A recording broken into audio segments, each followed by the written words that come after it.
Me llamo Rebeca y, a mis 63 años, creía entender lo que era un corazón roto. Me equivoqué. Sucedió un martes por la mañana mientras regaba mis rosales, los mismos que planté cuando nació Marcos, hace 38 años. Cada flor me recordaba un hito, sus primeros pasos, su primer día de colegio, su graduación. Me sentía tan orgullosa al verlo convertirse en el abogado de éxito que era ahora. El teléfono sonó justo cuando ajustaba el aspersor. El nombre de Marcos se iluminó en la pantalla, y mi corazón dio ese pequeño vuelco que siempre hacía cuando me llamaba mi hijo. No habíamos hablado en 3 semanas. Estaba ocupado con su bufete, su nueva esposa, Sara, y su vida perfecta en el barrio residencial de las afueras. «Hola, cariño», contesté, dejando mis guantes de jardinería. «Justo estaba pensando en ti». Hubo una pausa, no de las cómodas, sino ese silencio cortante y afilado que precede a un cambio de vida irreversible. «Rebeca», dijo. «No, mamá, ni mami. Mi nombre de pila, pronunciado como si yo fuera una clienta a la que no le apetecía representar. Tengo que decirte algo. Sara y yo hemos estado hablando y creemos que es mejor que dejes de venir a los eventos familiares. Pones a todos incómodos con tus historias, tu constante necesidad de llamar la atención». Las palabras me golpearon como agua fría. Me quedé allí, sujetando el teléfono, viendo cómo el agua de mi manguera creaba pequeños charcos a mis pies. «No entiendo», susurré. «¿Qué historias? ¿Qué necesidad de atención? ¿Sabes a qué me refiero? El último invierno, hablando de las medallas de papá por su servicio, en el cumpleaños de Sara, contándolo de tu voluntariado en el albergue. Es embarazoso, Rebeca. Estamos intentando construir algo sofisticado aquí. Y tú no encajas». Pensé en la pasada Navidad. Había compartido una sola anécdota sobre el padre de Marcos, mi difunto marido, Roberto, porque Sara había preguntado por la vitrina de medallas. Una historia sobre el hombre que había amado a Marcos más que a su propia vida, que había tenido 2 trabajos para pagarle la facultad de Derecho. «Marcos», dije con cuidado, «no son historias para llamar la atención. Son nuestra historia familiar. Son tus orígenes». «Bueno, mis orígenes no son mi destino». Su voz era fría, profesional. «Sara y yo pensamos que es mejor mantener cierta distancia. Te llamaremos cuando nos venga bien». Cuando les venga bien. 38 años de maternidad reducidos a su conveniencia. Colgué sin despedirme, no porque estuviera enfadada, sino porque no podía confiar en que mi voz no se quebrara. Me quedé en mi jardín, rodeada de rosales que habían sido testigos de cada momento de la crianza de ese chico, y sentí que algo se resquebrajaba dentro de mi pecho, no mi corazón, que seguía latiendo. Algo más profundo, mi comprensión de quién era yo en este mundo. Lo peor no fueron sus palabras, fue la forma ensayada, la manera en que claramente había practicado ese discurso con Sara. Habían hablado de mí como si fuera un problema que gestionar, una vergüenza que ocultar. Pensé en llamar a su hermana, Elena, pero me detuve. Si Marcos se sentía así, ¿qué pensaría Elena? ¿Cuánto tiempo llevaban mis hijos sintiéndose incómodos conmigo, tolerándome por obligación en lugar de por amor? Aquella noche, me senté a la mesa de la cocina con una taza de té que se enfriaba en mis manos. La casa me parecía inmensa, cada habitación resonando con recuerdos de unos hijos que ya no me querían en sus vidas. Miré las fotos que cubrían mi nevera, fotos de graduación, de boda, de nietos que veía 2 veces al año si tenía suerte. Y me di cuenta de algo profundo. Había pasado 38 años siendo la madre de Marcos, 25 años siendo la madre de Elena, y en algún momento del camino, había olvidado cómo ser Rebeca, la mujer que había sido voluntaria en el albergue cada sábado durante 15 años. La mujer que cuidaba un jardín que los vecinos se paraban a admirar. La mujer que podía contar historias de amor y sacrificio porque las había vivido. Quizás Marcos tenía razón en una cosa. Yo no encajaba en su sofisticado mundo. Pero mientras me sentaba allí en la tranquilidad de mi propio hogar, empecé a preguntarme, ¿por qué me había esforzado tanto en encajar en un espacio donde no era bienvenida? Si estás viendo esto y te has sentido invisible en tu propia familia, por favor, que sepas que no estás sola. Pulsa el botón de suscripción. Estamos creando una comunidad de mujeres que entienden lo que significa reencontrarnos a nosotras mismas. Y cuéntame en los comentarios, ¿desde dónde me ves? Me encantaría saberlo. Mañana te contaré sobre la llamada de teléfono que lo cambió todo, sobre el momento en que me di cuenta de que el amor no debería sentirse como pedir perdón por ser quien eres. Las semanas que siguieron a la llamada de Marcos me enseñaron la diferencia entre estar sola y sentir soledad. Había estado sola desde que Roberto murió hace 5 años, pero nunca había sentido soledad, no con mis hijos llamando, visitando, incluyéndome en sus vidas.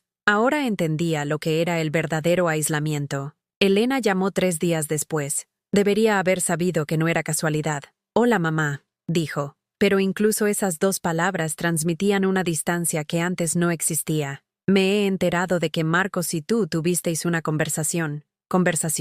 Como si el desaire de mi hijo hubiera sido una charla informal entre iguales. ¿Te contó lo que me dijo?», pregunté, acomodándome en el viejo sillón de Roberto, el que había conservado porque todavía olía ligeramente a su colonia para después del afeitado. «Estamos preocupados por ti, mamá. Los dos. Últimamente has estado demasiado encima. Llamas mucho. Te presentas en eventos y haces que giren en torno a ti. Demasiado encima». Intenté recordar la última vez que había llamado a Elena. Había sido hacía 2 semanas, un domingo por la noche, solo para escuchar su voz. Había hablado quizás 10 minutos sobre el proyecto del jardín comunitario, preguntándole si pensaba que a su hija, Lucía, le gustaría ayudar a plantar girasoles. «¿Cuándo he hecho que los eventos giren en torno a mí?», pregunté en voz baja. «En la cena de ascenso de Marcos el mes pasado, no paraste de hablar de cuando era pequeño, de lo orgulloso que habría estado papá. Sara estaba intentando hablar de su nueva casa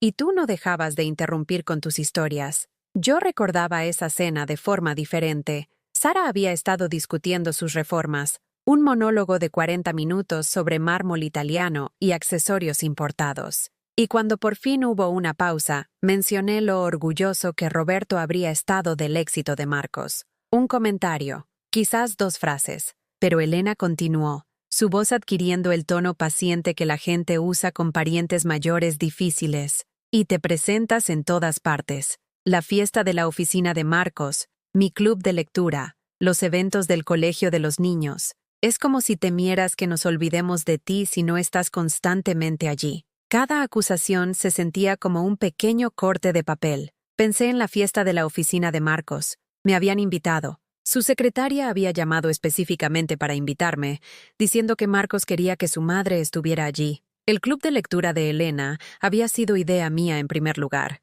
Le presenté a la mitad de las mujeres que asistían. Los eventos escolares eran por mis nietos, que solían correr hacia mí con emoción, que solían rogarme que me quedara más tiempo. «Creí que queríais que estuviera allí», dije, odiando lo débil que sonaba mi voz. «Sí, mamá, a veces. Pero tienes que aprender a tener límites. Tienes que entender que ahora tenemos nuestras propias vidas, nuestras propias prioridades. Ya no puedes esperar ser el centro de todo. El centro de todo». ¿Cuándo había sido yo eso? ¿Cuándo el querer formar parte de la vida de mis hijos se había convertido en un defecto de carácter? Después de que Elena colgara, prometiendo llamar pronto, lo que ambas sabíamos que significaba cuando le viniera bien a ella, me senté en el sillón de Roberto y traté de entender en qué momento me había convertido en la villana de la historia de mi propia familia. Pensé en la mujer que solía ser. Antes de la muerte de Roberto, estaba ocupada con mis propios intereses.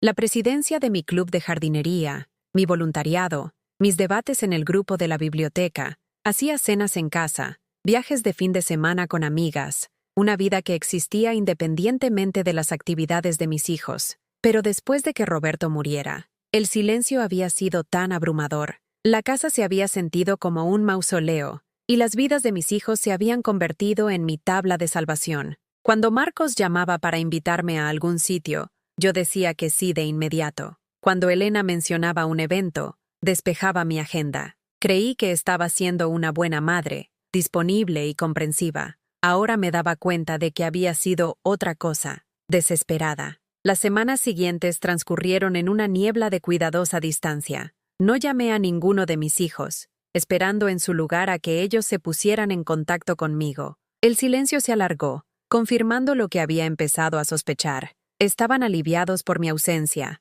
Mi nevera, antes cubierta con fotos y dibujos de los nietos, comenzó a sentirse como un museo de relaciones que ya no existían de forma significativa. Cada imagen me recordaba momentos en los que creí estar creando recuerdos, cuando en realidad estaba imponiendo mi presencia a personas que se habían cansado de acomodarme. Lo más difícil fueron los nietos. Lucía, de 8 años, me había llamado todos los domingos durante 2 años, parloteando sobre el colegio, las amigas y el libro que estuviera leyendo. Ahora esas llamadas cesaron. Cuando por fin me armé de valor para llamar a Elena y preguntarle al respecto, me dijo con suavidad: «Mamá, creemos que es mejor que los niños también tengan algo de espacio. Necesitan aprender a ser independientes». Independencia. A los 8 y 10 años, mis nietos necesitaban independencia del amor de su abuela. Empecé a verme a través de los ojos de mis hijos, una mujer mayor aferrándose a relaciones que habían evolucionado naturalmente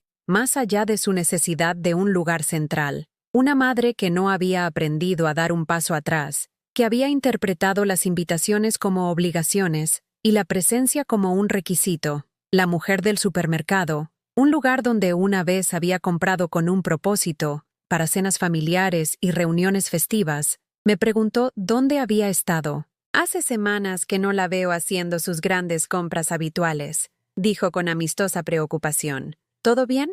Me di cuenta de que llevaba semanas cocinando solo para mí, comprando raciones individuales de todo, envases pequeños de leche para que no caducaran antes de poder terminarlos. Mi cesta parecía la compra de alguien que había renunciado a la idea de que la comida estaba destinada a ser compartida, simplemente ajustándome a una vida más tranquila, le dije, lo cual era la verdad, aunque no toda la verdad. En casa, traté de llenar el silencio con actividades, reorganicé armarios, hice limpieza a fondo en habitaciones que ya estaban inmaculadas, cuidé mi jardín con una atención obsesiva, pero cada tarea se sentía vacía, realizada para una audiencia de una sola persona que comenzaba a cuestionar su propia valía. El teléfono de casa sonaba con menos frecuencia. Mi calendario social, antes salpicado de eventos de mis hijos y reuniones familiares, se extendía ante mí como una carretera vacía. Había construido mi vida en torno a la necesidad,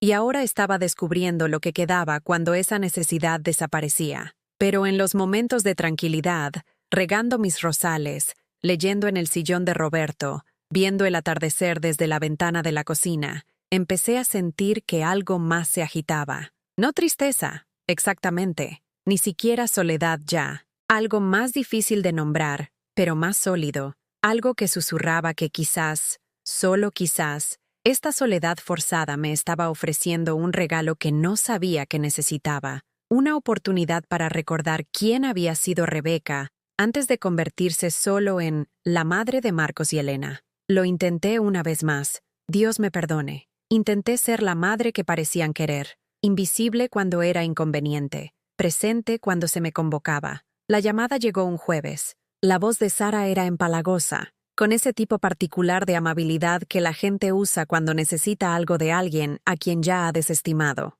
«¿Rebeca?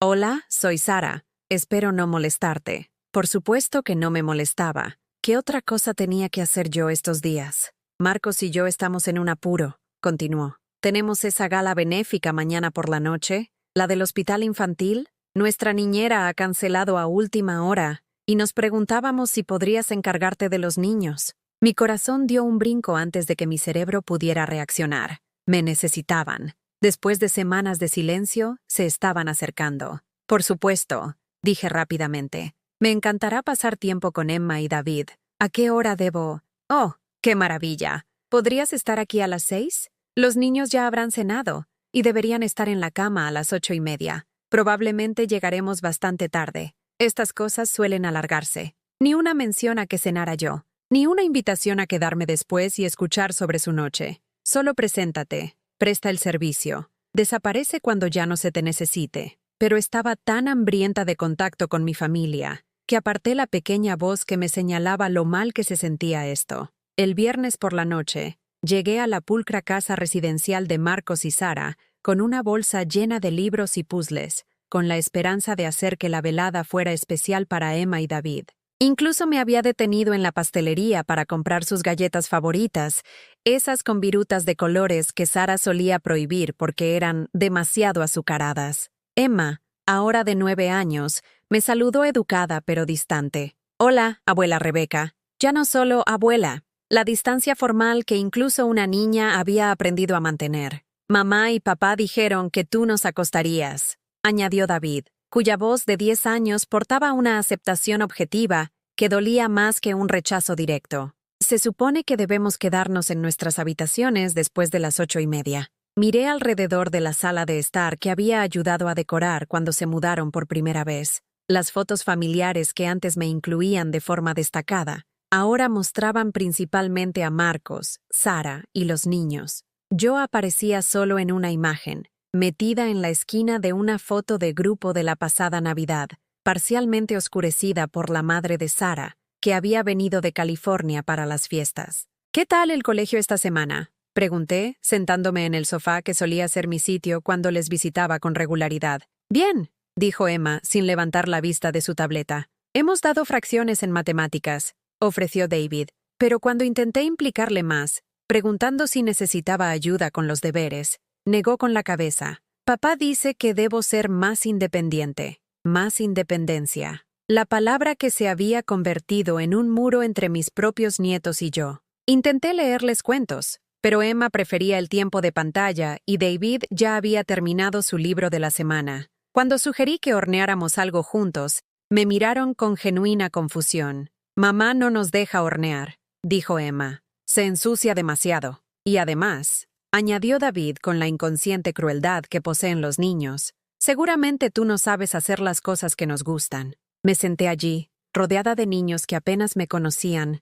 en una casa que había sido diseñada para acomodar a todos, excepto a la mujer que había ayudado a criar a su padre. Las galletas que había traído se quedaron intactas en la encimera. Los libros que había elegido con tanto cuidado permanecieron en mi bolso. A las 8:30 en punto, ambos niños anunciaron que se iban a la cama sin necesidad de que se lo recordaran. Se cepillaron los dientes, se pusieron los pijamas y desaparecieron en sus habitaciones con una eficiencia mecánica. Ninguna petición de cuentos extra, ningún retraso o negociación. Habían sido entrenados para no esperar nada de su noche con la abuela Rebeca. Me quedé sola en su salón durante 4 horas, esperando que Marcos y Sara volvieran. No podía irme. Yo era responsable de los niños, pero no tenía nada que hacer. Su televisor estaba bloqueado con controles parentales cuyo código desconocía. Sus estanterías solo contenían revistas de decoración y libros de negocios. Terminé sentada en silencio,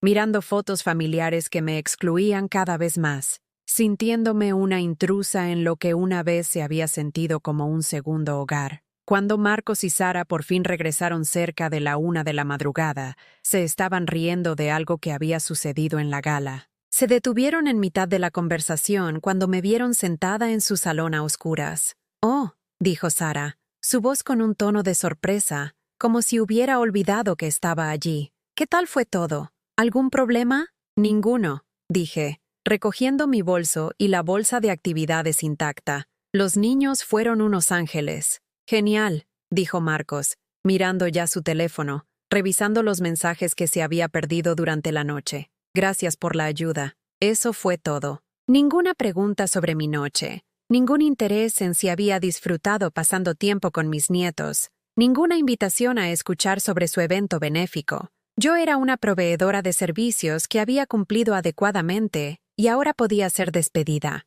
Conduje a casa a través de calles residenciales vacías, pasando junto a casas donde las familias dormían plácidamente juntas, y me di cuenta de que acababa de experimentar la soledad más profunda de mi vida. No porque hubiera estado sola, sino porque me habían tratado como invisible mientras estaba rodeada de personas que se suponía que me amaban. La peor parte fueron los niños. A Emma y David les habían enseñado, sin que nadie lo dijera directamente, que su abuela era una molestia temporal más que una fuente permanente de amor y apoyo. Habían aprendido a interactuar conmigo educadamente, pero con distancia, de la misma manera que habían sido entrenados para comportarse con extraños. ¿Cuándo me había convertido en una extraña para mis propios nietos? ¿Cuándo se había reducido mi presencia en sus vidas a cuidar de ellos en una emergencia y a visitas por obligación? Esa noche, acostada en mi casa vacía, miré al techo y por fin me admití lo que había estado evitando.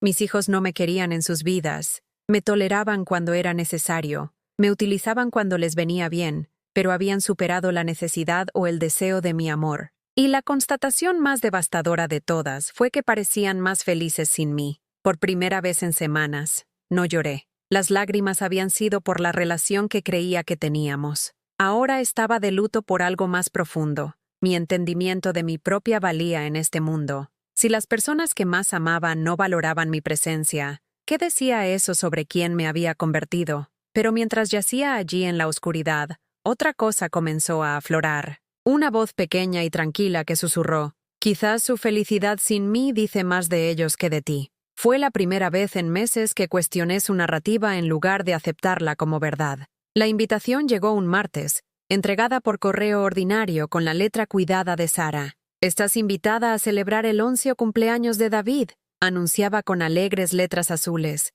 completa con globos de dibujos y sombreros de fiesta. La sostuve durante mucho tiempo, esta invitación formal a la fiesta de cumpleaños de mi propio nieto, como si fuera una vecina que podría o no asistir, en lugar de la abuela que había estado presente en cada cumpleaños de su vida hasta ahora. La fiesta estaba programada para el sábado a las 2 de la tarde. «Se servirán refrigerios ligeros», señalaba la invitación, y abajo, en letra más pequeña, «Se agradecen los regalos, pero no se esperan, de su abuela», como si mi sola presencia no fuera una contribución suficiente, y mi ausencia tampoco fuera a notarse especialmente. Dejé la invitación en la encimera de mi cocina y la miré fijamente durante 3 días. Cada mañana, preparaba mi café y miraba esos alegres globos, tratando de decidir qué representaba ese trozo de cartulina. ¿Era una rama de olivo? ¿Una prueba? ¿O simplemente una obligación que se sentían obligados a cumplir?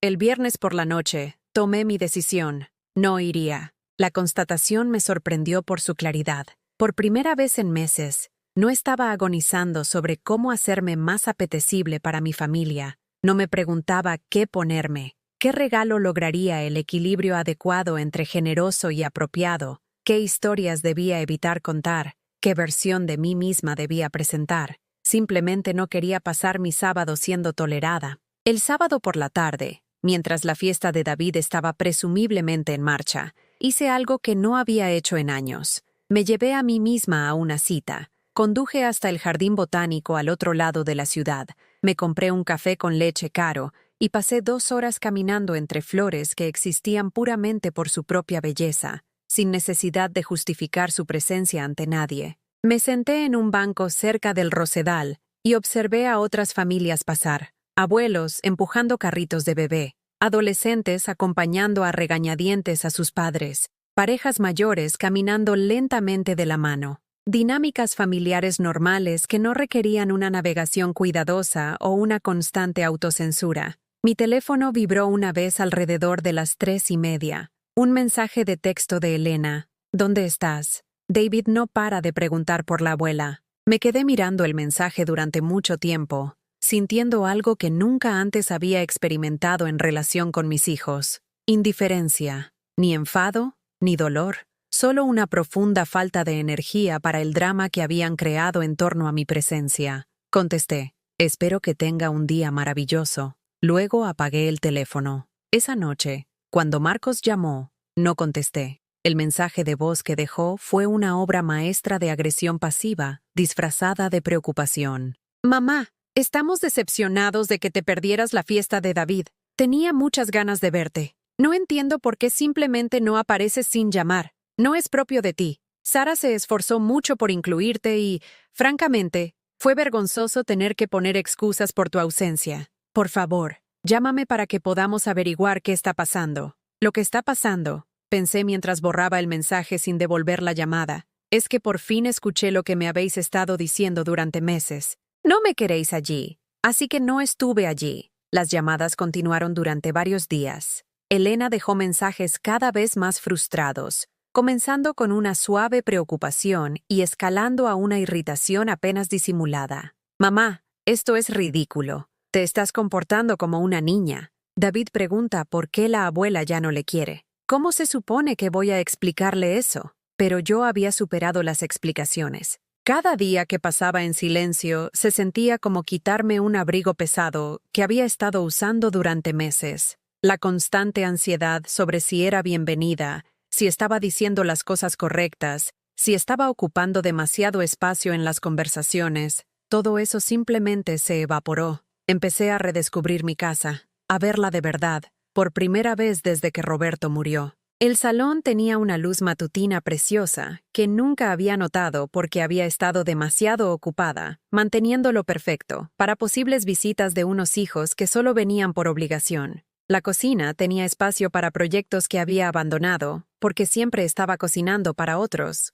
o manteniéndola disponible para reuniones familiares que ya no se sentían naturales. Saqué mis materiales de pintura del armario donde habían estado acumulando polvo durante 5 años. Roberto me había instalado un pequeño estudio en el dormitorio de invitados, y dejé de usarlo tras su muerte porque me parecía egoísta perseguir aficiones cuando debería haberme centrado en mantener las conexiones con mis hijos en duelo. Ahora entendía que mi dolor y su dolor habían sido cosas completamente diferentes. Ellos habían perdido a su padre, y se tenían el uno al otro para consolarse. Yo había perdido a mi marido y mi identidad como mitad de una pareja, y en lugar de lidiar con esa pérdida, había intentado reconstruirme como una parte esencial de sus vidas. La pintura que empecé esa semana no fue planeada ni considerada. Surgió de algún lugar dentro de mí, que había estado esperando pacientemente a ser atendido. Pinceladas amplias de azul y dorado, colores que no tenían nada que ver con decorar mi casa para la aprobación de otras personas, y sí con el aspecto de la luz de otoño, a través de la ventana de mi cocina a las 4 de la tarde. Por primera vez en meses, las horas pasaban sin que revisara mi teléfono. No calculaba zonas horarias para determinar cuándo sería apropiado llamar a Elena en Valencia. No ensayaba conversaciones ni me preocupaba por si había dicho algo mal en nuestra última interacción. Simplemente estaba presente en mi propia vida. El jueves por la noche, exactamente una semana después de la fiesta de David, tomé una decisión que habría aterrorizado a la mujer que había sido solo unos días antes. Conduje hasta el supermercado y compré ingredientes para una cena. No para mis hijos, que habían dejado claro que mi hospitalidad no era particularmente valorada, sino para mí y para quien pudiera apreciar una invitación a compartir una comida con alguien que estaba redescubriendo el placer de cocinar para personas que realmente querían estar allí. Llamé a Margarita, de mi antiguo club de lectura,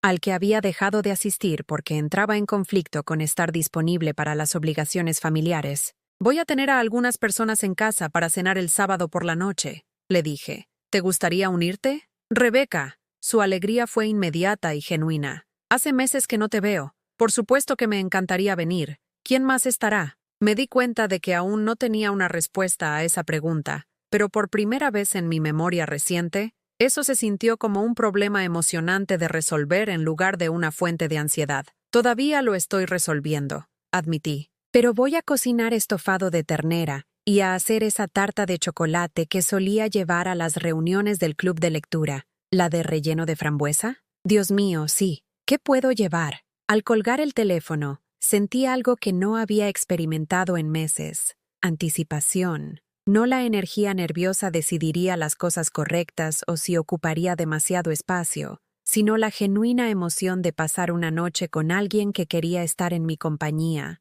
Mis hijos podían mantener su cuidadosa distancia, su educada tolerancia, sus interacciones calculadas. Había terminado de competir por espacio en unas vidas que se habían vuelto demasiado pequeñas para acomodar la plenitud de quien yo siempre había sido. Pero ellos no sabían lo que yo había conservado todo el tiempo, la mujer que había sido antes de olvidar que el amor no debía exigirme desaparecer. La cena tuvo lugar en una nítida noche de octubre, que me recordó por qué me había enamorado de esta casa hacía 27 años. El comedor que apenas había usado desde la muerte de Roberto cobró vida con conversación, risas y la calidez sencilla que ocurre cuando las personas realmente quieren estar juntas. Margarita trajo a su hermana, Juana, que se había mudado recientemente de vuelta a la ciudad tras su divorcio. Carola, del club de jardinería, Vino con panecillos caseros y anécdotas sobre su último voluntariado en programas de alfabetización. Susana, mi vecina que discretamente había estado pendiente de mí durante meses, llegó con flores de su propio jardín y una botella de vino que abrimos de inmediato, mientras nos sentábamos alrededor de mi mesa, la que había pulido incontables veces para reuniones familiares donde me sentía como una invitada en mi propia casa. Me di cuenta de que me estaba riendo. Riendo de verdad, no las respuestas cuidadosas y medidas que había perfeccionado para las visitas de mis hijos. Rebeca, este estofado de ternera está increíble, dijo Juana, sirviéndose por segunda vez sin dudar. Tendrás que compartir la receta. Es de mi abuela, le dije. Ella solía decir que el secreto era cocinarlo a fuego lento, pero creo que el verdadero secreto era que ponía amor en todo lo que hacía. Igual que esta tarta de chocolate, añadió Carola, saboreando otro bocado. Este es el tipo de postre que te hace entender por qué la gente solía reunirse alrededor de mesas familiares todos los domingos. Mesas familiares. La frase podría haberme dolido hace un mes, pero sentada aquí con mujeres que habían elegido pasar su noche conmigo, se sintió como un regalo. Así es como deberían sentirse las reuniones. Fáciles, naturales, apreciadas. Hacía tanto tiempo que no organizaba nada, admití. Había olvidado cuánto me gusta. Bueno, nosotras no hemos olvidado cuánto disfrutamos de tu compañía, dijo Margarita con firmeza. Desapareciste por un tiempo. Te echamos de menos. Me echaban de menos. No mi utilidad o mi disponibilidad para su conveniencia, sino mi presencia real en sus vidas. El concepto se sintió revolucionario después de meses de sentirme una molestia para las personas que se suponía que más me amaban. Después de que todos se fueran, me senté en mi cocina con la última copa de vino, rodeada de platos que esperarían hasta la mañana y la persistente calidez de una conexión genuina. La casa se sentía diferente, no vacía, sino en paz, llena de buenos recuerdos en lugar de resonar con el rechazo. Caminé por habitaciones que había estado viendo a través de los ojos de otras personas durante demasiado tiempo. El salón con sus cómodos muebles que Marcos siempre había criticado como anticuados. El pasillo forrado con fotos de viajes que Roberto y yo habíamos hecho, aventuras de las que mis hijos siempre parecían impacientes por escuchar. El estudio donde guardaba mis libros, mi correspondencia con viejas amistades, las partes de mí misma que no giraban en torno a ser madre o abuela de alguien. En el escritorio de Roberto, mi escritorio ahora, me recordé a mí misma. Encontré la carta que había estado evitando durante 3 años, la de la ONG, invitándome a solicitar su programa de cooperación senior. Educadores y profesionales con experiencia mayores de 50 años eran necesarios para programas de alfabetización en Costa Rica. El plazo de solicitud había pasado meses atrás, pero volver a verla encendió algo que creía muerto. Había sido profesora durante 32 años antes de jubilarme para cuidar de Roberto durante su enfermedad. Me había encantado ese trabajo. Me había encantado ver a los estudiantes descubrir sus propias capacidades. Me había encantado el desafío diario de hacer que el aprendizaje fuera accesible y emocionante. Después de que Roberto muriera, mis hijos me habían desaconsejado seguir cualquier voluntariado que me apartara de estar disponible para ellos. Tienes que centrarte en ti, mamá, había dicho Elena cuando mencioné la posibilidad de dar clases de refuerzo en el centro cívico. No asumas demasiada responsabilidad ahora mismo, pero ¿y si asumir responsabilidades era exactamente lo que necesitaba? ¿Y si ser útil para personas que valoraban mis contribuciones era la forma en que sanaría, en lugar de quedarme sentada en mi casa vacía esperando llamadas que nunca llegaban? Saqué mi portátil y comencé a investigar. Había programas de alfabetización en mi propia ciudad que necesitaban voluntarios. Grupos ecologistas buscando personas con experiencia docente para desarrollar materiales educativos. Un programa de mentoría senior que emparejaba a adultos mayores con jóvenes que salían del sistema de acogida. Por primera vez en meses, me sentí emocionada por el futuro en lugar de atrapada por él.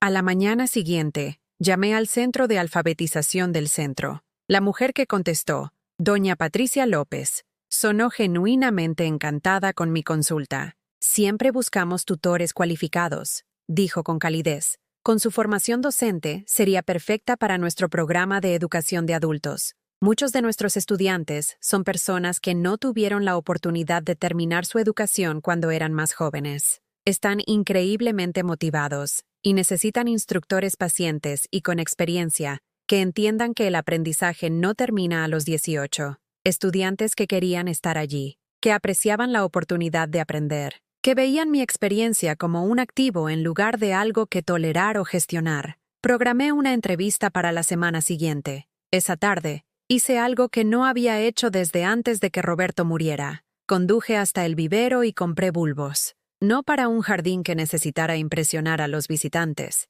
sino por el simple placer de saber que en primavera habría crocos y narcisos brotando de la tierra, sin importar quién estuviera allí para verlos florecer. Mientras me arrodillaba en mi patio trasero, mis manos hundidas en la tierra rica que había estado esperando pacientemente mi atención, pensé en la mujer que había sido antes de que el dolor y la soledad me convencieran de que mi valía dependía enteramente de cuánto me necesitaran mis hijos. Había sido alguien que planeaba jardines para una belleza que surgiría mucho después de terminar la plantación. Alguien que creía en la gratificación aplazada y en la satisfacción de un trabajo que servía a un propósito mayor. Alguien que entendía que el crecimiento sucedía lentamente, bajo la superficie, de formas que no siempre eran inmediatamente visibles. Mi teléfono vibró con un mensaje de texto de Elena. Mamá, Marcos y yo estamos preocupados por ti. No has estado devolviendo las llamadas. ¿Podemos fijar una hora para hablar esta semana? Una hora para hablar. Como si mi disponibilidad tuviera que programarse ahora que había dejado de soltarlo todo para adaptarme a su conveniencia. Miré el mensaje durante un buen rato, mis manos todavía cubiertas de tierra, rodeada de la evidencia de mi inversión en un futuro del que no sabían nada. Hace 6 meses, ese texto me habría mandado a una espiral de ansiedad. Habría devuelto la llamada inmediatamente, disculpándome por mi ausencia, ansiosa por asegurarles que no iba a ir a ninguna parte, que siempre estaría disponible cuando ellos decidieran que tenían tiempo para mí. Ahora sentía algo completamente diferente. Calma. Contesté. Estoy bien. Ocupada con algunos proyectos nuevos. Llamaré cuando esté libre. Luego apagué el teléfono y volví a mis bulbos. Ya no era dolor, era claridad. La clase de claridad que llega cuando dejas de intentar encajar en espacios que nunca fueron diseñados para sostenerte cómodamente, cuando recuerdas que tu valor no está determinado por cuánto te necesiten otras personas, sino por cuánto tienes que ofrecer a quienes pueden reconocerlo. Durante demasiados meses, me había medido por el decreciente interés de mis hijos en mi presencia. Ahora comenzaba a entender que su capacidad para apreciarme decía más de las limitaciones de su visión que de mi valía como persona. Seguía siendo su madre.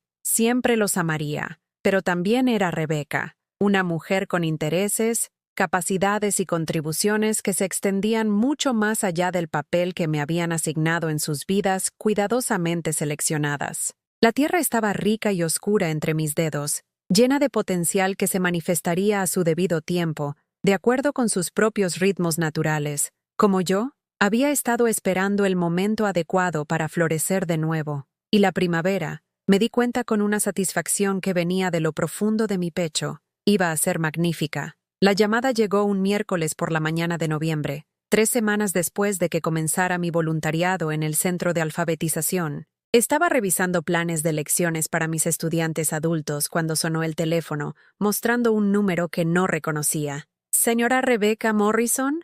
La voz era profesional, cortés. «Soy Jimena Vidal, de Vidal y Asociados. Somos el bufete de abogados que gestiona los asuntos del patrimonio de su difunto marido». Dejé mi taza de café con cuidado. El patrimonio de Roberto se había liquidado hace años, o eso creía yo. Lo siento, pero creo que puede haber alguna confusión. Los asuntos de mi marido fueron gestionados por nuestro abogado de familia cuando falleció. Sí, señora. Eso es correcto para el patrimonio principal. Sin embargo, hemos estado gestionando un fideicomiso separado que el señor Morrison estableció en 2018. Según los términos que fijó, se nos dio la instrucción de contactarla 5 años después de su muerte, si se cumplían ciertas condiciones. 5 años.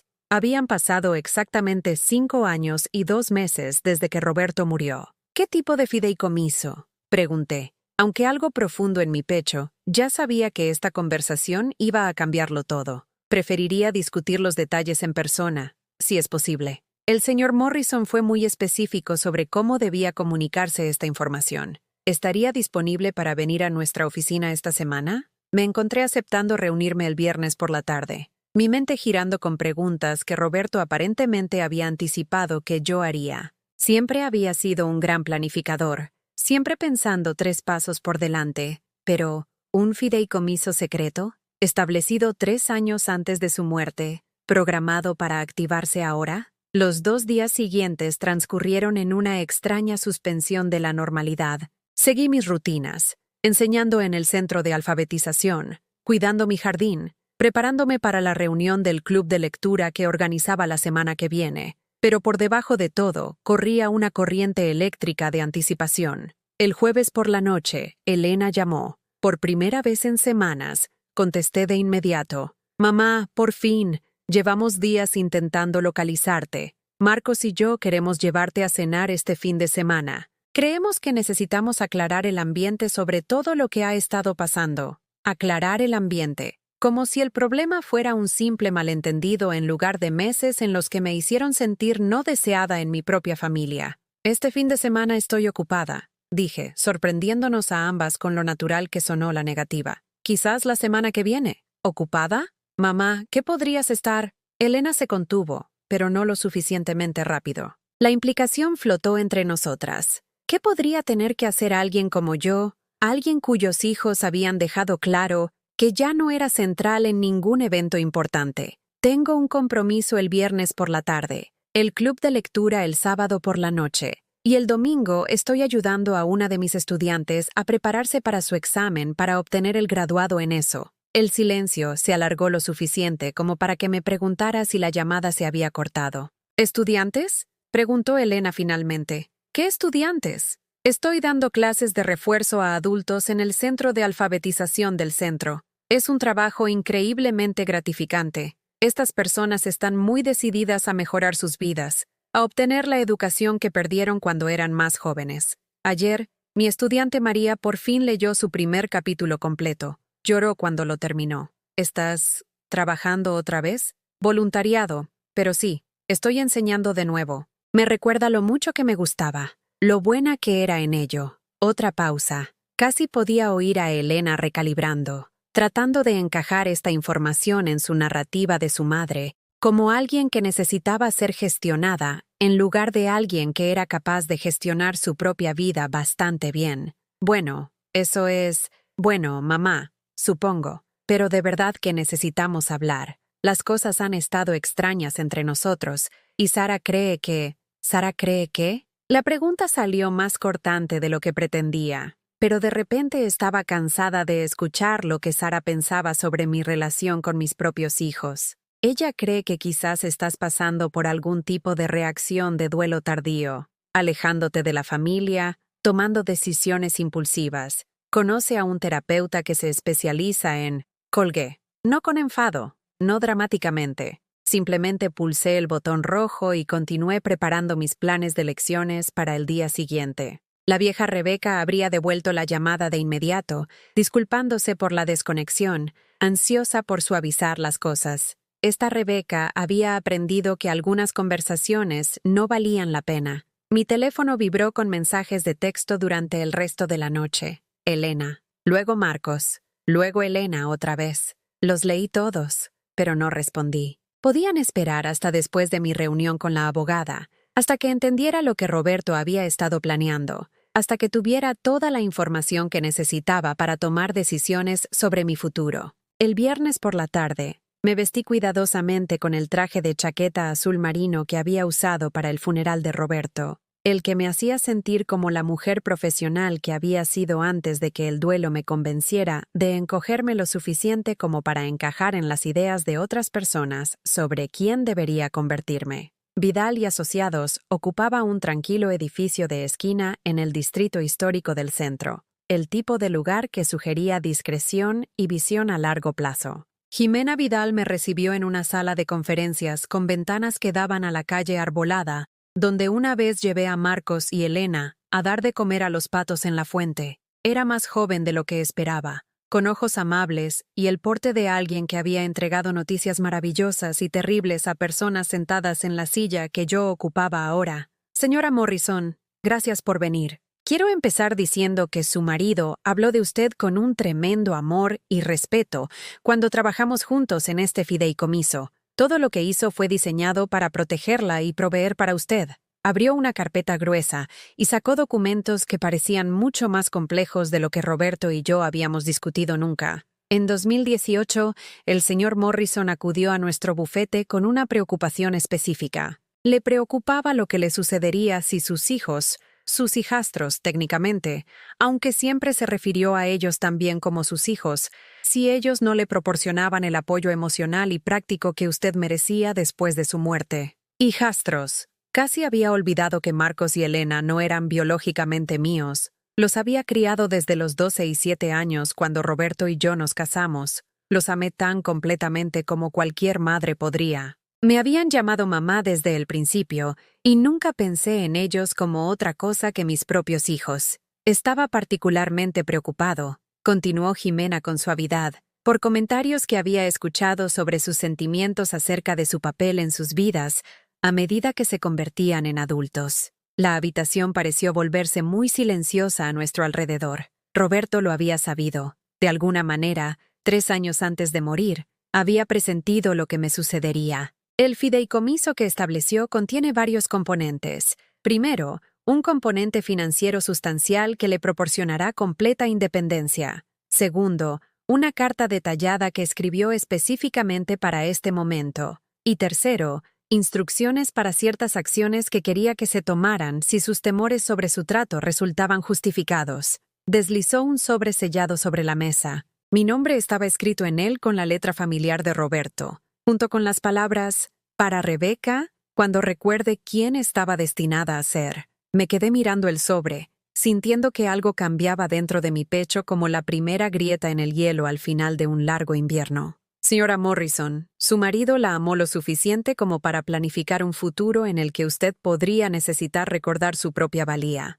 Quería que supiera que alguien vio su valor, incluso si otros no lograron reconocerlo. Fuera de la ventana, la luz de noviembre comenzaba a desvanecerse, y en algún lugar de la ciudad, mis hijos probablemente estaban discutiendo mi comportamiento extraño y planeando intervenciones para problemas que existían solo en su limitada comprensión de quién yo siempre había sido. Pero aquí, sosteniendo la carta de Roberto, rodeada de documentos legales que demostraban que alguien me había amado lo suficiente como para proteger mi futuro incluso desde más allá de la tumba, sentí algo que no había experimentado en meses. Ya no solo claridad, sino poder. El tipo que viene de ser verdaderamente vista y valorada. El tipo que lo cambia todo sobre cómo te mueves por el mundo. Miré a Jimena Vidal y sonreí. Creo que es hora de que recuerde. Leí la carta de Roberto sentada en mi coche fuera del bufete de abogados. El viento de noviembre haciendo vibrar las ventanillas,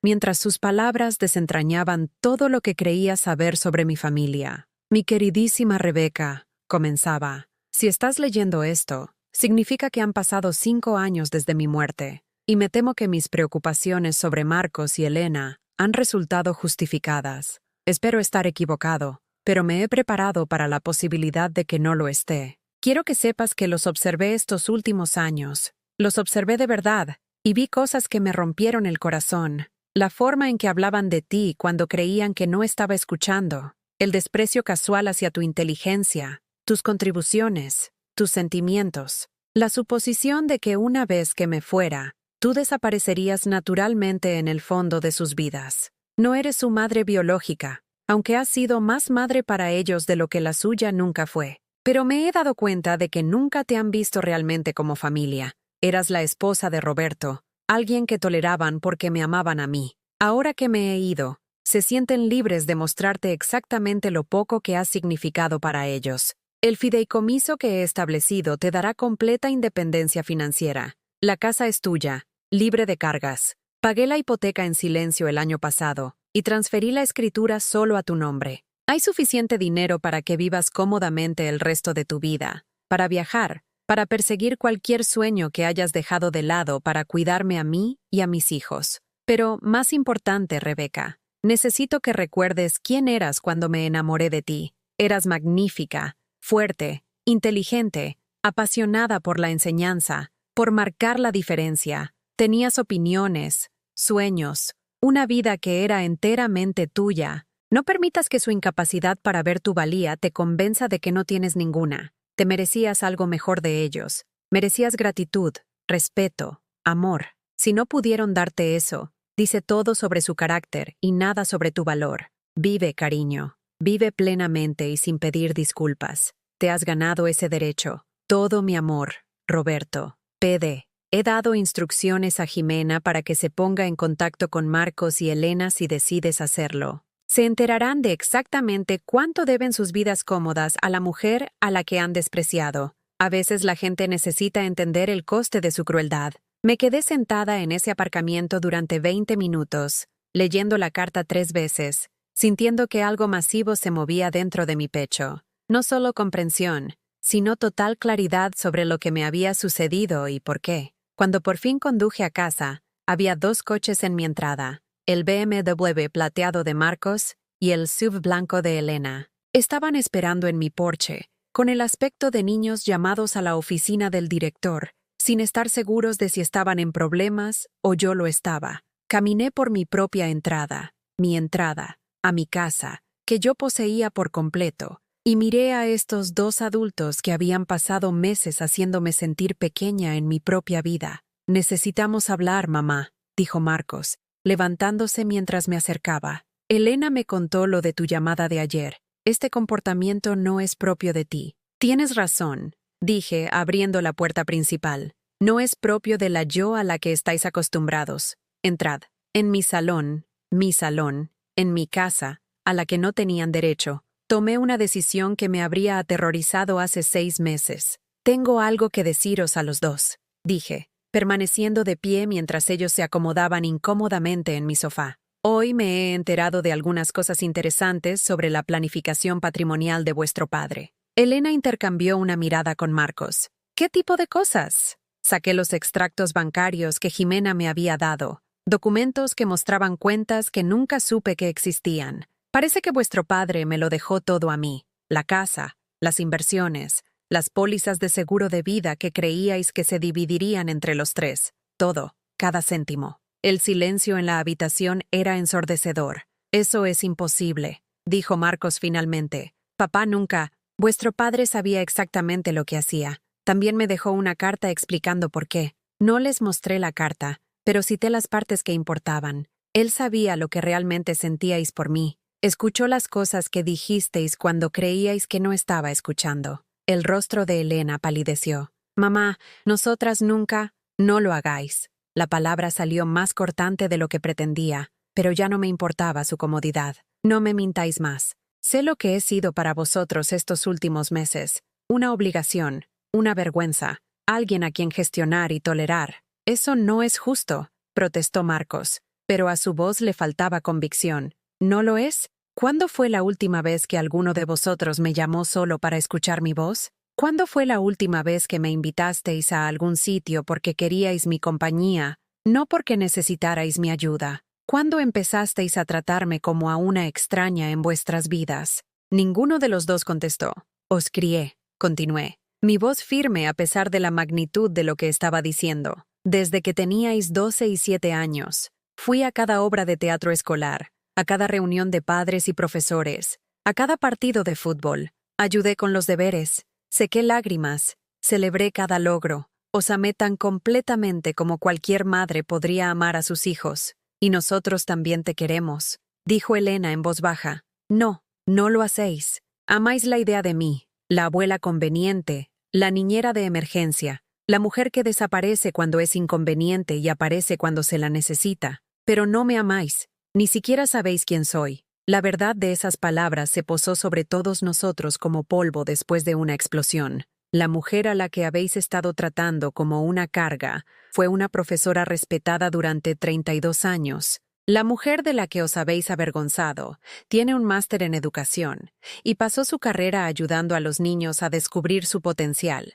La mujer que habéis estado intentando gestionar Ha estado apoyando programas de alfabetización de adultos, mentorizando a profesoras jóvenes, contribuyendo a su comunidad de formas que nunca os habéis molestado en conocer. Marcos se revolvió incómodo. Sabemos que eres una persona realizada, mamá. Nunca hemos dicho lo contrario. Nunca habéis dicho nada. Cuando la gente pregunta por vuestra familia en vuestras elegantes cenas, ¿mencionáis a vuestra madrastra, la profesora? ¿O simplemente habláis de vuestras exitosas carreras y pasáis por alto a la mujer que ayudó a hacerlas posibles? La pregunta quedó flotando en el aire entre nosotros, sin respuesta porque todos sabíamos la verdad. Esto es lo que va a pasar, dije, sintiéndome más en control de mi propia vida de lo que había estado en años. He terminado de intentar encajar en el pequeño espacio que habéis hecho para mí en vuestras vidas. He terminado de estar agradecida por las migajas de atención y tolerancia.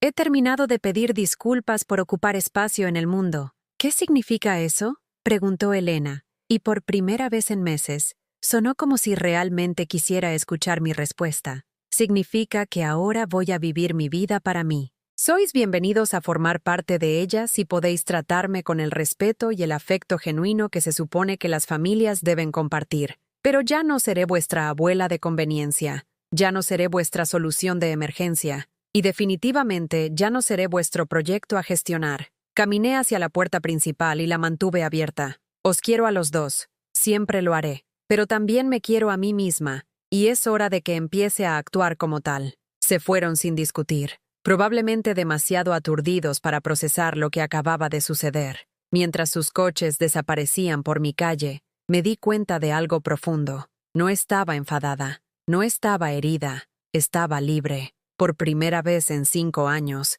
estaba exactamente donde pertenecía, en mi propia vida, tomando mis propias decisiones, responsable solo ante mí misma, y las personas que valoraban lo que yo tenía que ofrecer. La casa se sentía diferente a mi alrededor, no vacía, sino espaciosa, llena de posibilidades en lugar de resonar con el rechazo. Tenía trabajo que hacer, jardines que plantar, estudiantes a quienes enseñar, amigos a quienes entretener. Tenía una vida que vivir que me pertenecía enteramente, y por fin estaba lista para vivirla. 6 meses después, estaba en mi jardín cuando llegó la carta. La primavera había llegado temprano ese año, y mis bulbos estaban floreciendo exactamente como había planeado. Olas de crocos morados dando paso a brillantes narcisos amarillos, con tulipanes esperando su turno en la tierra que se calentaba. Casi no reconocí la letra de Elena en el sobre. Habían pasado 4 meses desde que habíamos hablado. 4 meses desde que habían puesto a prueba mi determinación con mensajes cuidadosamente elaborados, diseñados para hacerme sentir culpable por elegir mi propia paz por encima de su conveniencia. La carta tenía 3 páginas, escrita en el papel de carta caro de Elena, el tipo que usaba para la correspondencia formal. Querida mamá, comenzaba. Llevo semanas intentando escribir esta carta, y sigo empezando de nuevo, porque nada de lo que digo parece adecuado para expresar lo equivocados que estábamos. La madre de Sara, doña Carmen Salazar, estuvo de visita el mes pasado, y durante la cena, preguntó por ti. Sara comenzó a explicar por qué ya no te veíamos mucho, cómo te habías vuelto difícil y demandante, y doña Carmen la detuvo a mitad de frase. ¿Estáis hablando de la mujer que os crió?, preguntó. ¿La profesora que ayudó a pagar la facultad de Derecho de Marcos? ¿La que cuidó de vuestro padre durante su enfermedad y ni una sola vez se quejó de la carga? Nos dimos cuenta de que Sara nunca le había contado a su madre la verdad sobre quién eras para nosotros,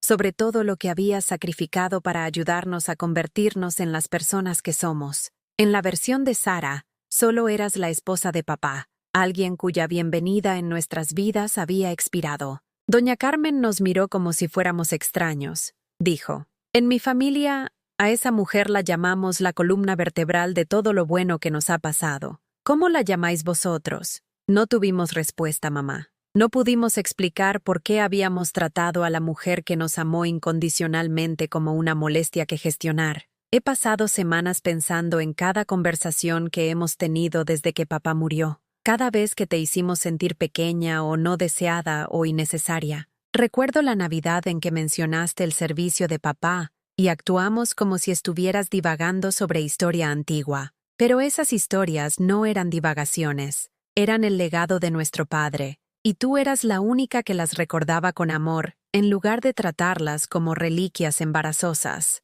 Recuerdo la fiesta de cumpleaños a la que faltaste, y cómo le dijimos a David que ya no le querías, en lugar de admitir que te habíamos hecho sentir tan incómoda que no pudiste soportar estar allí. Recuerdo cada llamada que no devolvimos, cada invitación que no extendimos, cada vez que elegimos la opinión de Sara por encima de tus sentimientos. Marcos encontró los documentos que dejó papá. La abogada se los envió después de que tú dieras permiso. Vimos la carta que papá escribió sobre nosotros, sobre lo preocupado que estaba de que te tratáramos mal una vez que él se fuera. Leímos sus palabras sobre cuánto te amaba, lo orgulloso que estaba de la madre que habías sido para nosotros, lo devastado que habría estado al ver cómo pagamos tu devoción. También nos enteramos de lo del dinero, mamá. Todas esas veces que Marcos se quejó de tus contribuciones modestas a los eventos familiares, estaba hablando con una mujer que era económicamente independiente y elegía vivir de forma sencilla.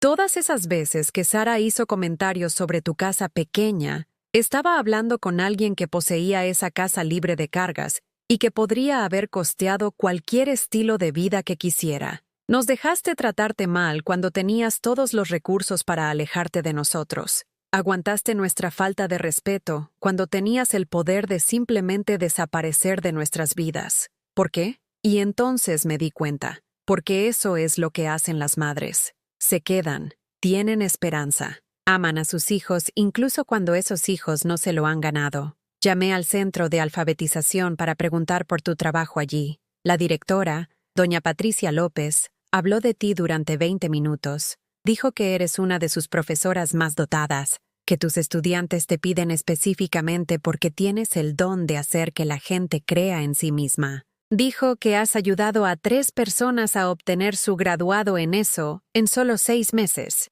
que te quedas hasta tarde cada semana para dar clases de refuerzo a estudiantes que tienen dificultades, que has donado libros y material con tu propio dinero. Rebecca Morrison es el tipo de voluntaria en la que basamos nuestros programas. Me dijo, es extraordinaria, extraordinaria. ¿Cuándo fue la última vez que te llamamos así? ¿Cuándo dejamos de ver tus cualidades extraordinarias y empezamos a centrarnos solo en cómo tu presencia afectaba a nuestra conveniencia? Sé que no merecemos el perdón. Sé que malgastamos algo precioso a través de nuestro egoísmo y ceguera. Pero necesito que sepas que te vemos ahora, mamá. Te vemos de verdad, por primera vez desde que papá murió. Vemos a la profesora que formó mentes jóvenes durante 3 décadas. Vemos a la mujer que se convirtió en madre de la noche a la mañana de 2 niños en duelo, y los amó tan ferozmente como si los hubiera dado a luz. Vemos a la voluntaria que está cambiando vidas cada semana en el centro de alfabetización.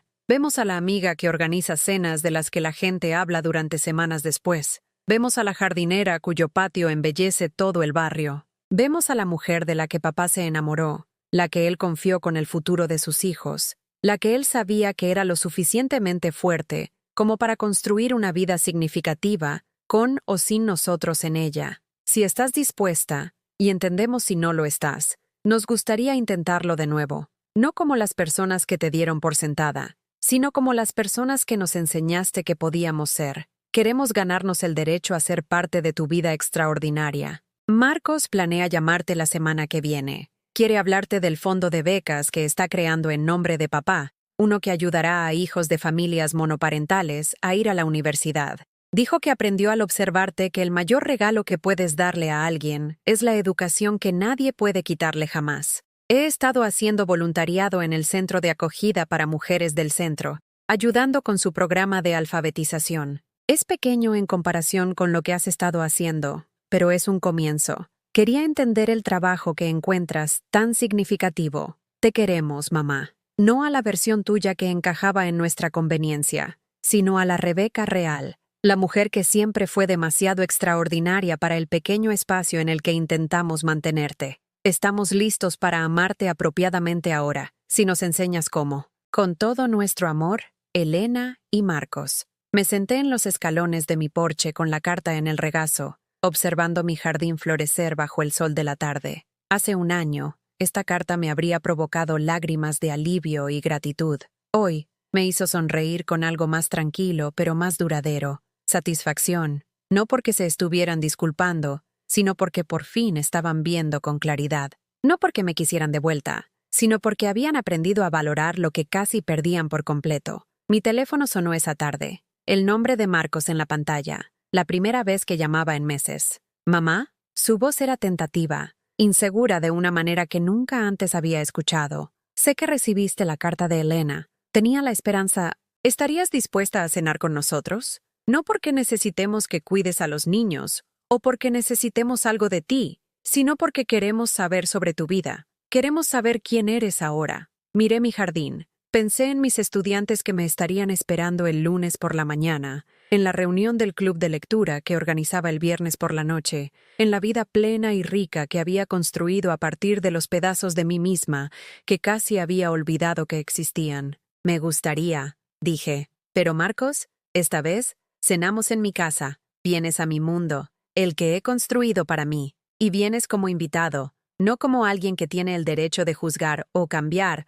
o gestionar lo que encuentres aquí. Sí, mamá, dijo, y por primera vez en años, su respeto se sintió genuino en lugar de actuado. Después de colgar, me senté en mi jardín mientras el sol se ponía, rodeada de flores que habían florecido según su propio horario, a su propio tiempo, exactamente como estaban destinadas a hacerlo. A veces, el silencio es la verdad más ruidosa. A veces, dar un paso atrás es el avance más poderoso. A veces, amar a alguien significa negarse a aceptar menos de lo que mereces, incluso de las personas que más quieres. Había aprendido que la dignidad no era algo que otras personas te daban, era algo que reclamabas para ti y protegías ferozmente. Había aprendido que estar sola era diferente de sentir soledad y que ser elegida era diferente de ser conveniente. Lo más importante, había aprendido que nunca es demasiado tarde para recordar quién estabas destinada a ser. La mujer sentada en este jardín, planeando las lecciones de mañana y la cena del próximo fin de semana, rodeada de amigos que valoraban su presencia y estudiantes que necesitaban sus dones, esta era quien yo siempre había sido debajo de los papeles que había interpretado para la comodidad de otras personas, y por primera vez en años, eso era más que suficiente. Lo era todo.